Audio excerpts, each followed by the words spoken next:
മുസ്ലിം ലീഗിനെതിരെ രൂക്ഷ വിമർശനവുമായി SNDP യോഗം ജനറൽ സെക്രട്ടറി വെള്ളാപ്പള്ളി നടേശൻ. അവസരവാദ രാഷ്ട്രീയത്തിന്റെ അപ്പോസ്തലന്മാരാണ് ലീഗ് നാളെ ഇടതുമുന്നണിക്കൊപ്പം കൂടിയാലും ആരും അത്ഭുതപ്പെടേണ്ടതില്ല എന്നും വെള്ളാപ്പള്ളി നടേശൻ പറഞ്ഞു.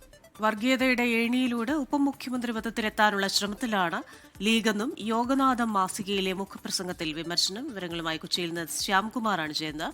Shyam, very good morning. ഈ യോഗനാഥത്തിലൂടെ എന്തൊക്കെ വിമർശനങ്ങളാണ് വെള്ളാപ്പള്ളി നടേശൻ ഉന്നയിക്കുന്നത്?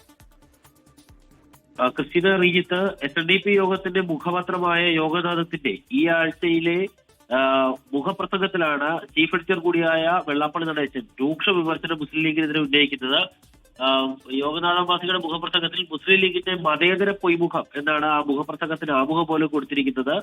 ഉപമുഖ്യമന്ത്രി പദത്തിനു വേണ്ടി ശ്രമത്തിലാണ് മുസ്ലിം ലീഗ്.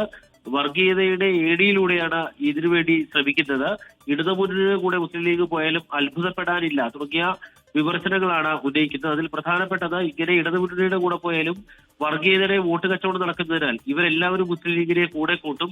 മലബാർ കലാപം നടന്ന ഫണ്ടിൽ നിന്ന് ഉയർന്നു വന്ന പാർട്ടിയാണ് ലീഗ് എന്ന ഭൂരിപക്ഷ സമൂഹം മറന്നുപോയി. അതാണ് ഈ നാട്ടിൽ സംഭവിച്ച ഏറ്റവും വലിയ തെറ്റെന്ന വലിയ പരാമർശം പോലും ഈ മുഖപ്രസംഗത്തിൽ ഉണ്ടായിട്ടുണ്ട്.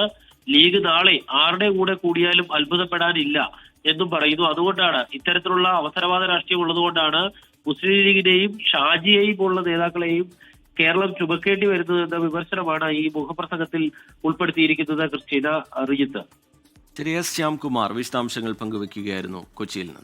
ലോകത്തെവിടെയായാലും ഏത് സമയത്തും 24 വാർത്തകളും ഓഗ്മെന്റഡ് റിയാലിറ്റി പാക്കേജുകളും എക്സ്പ്ലെയിനറുകളും വിശദമായി കാണാൻ ഞങ്ങളുടെ YouTube ചാനൽ നിങ്ങൾക്ക് സബ്സ്ക്രൈബ് ചെയ്യാം.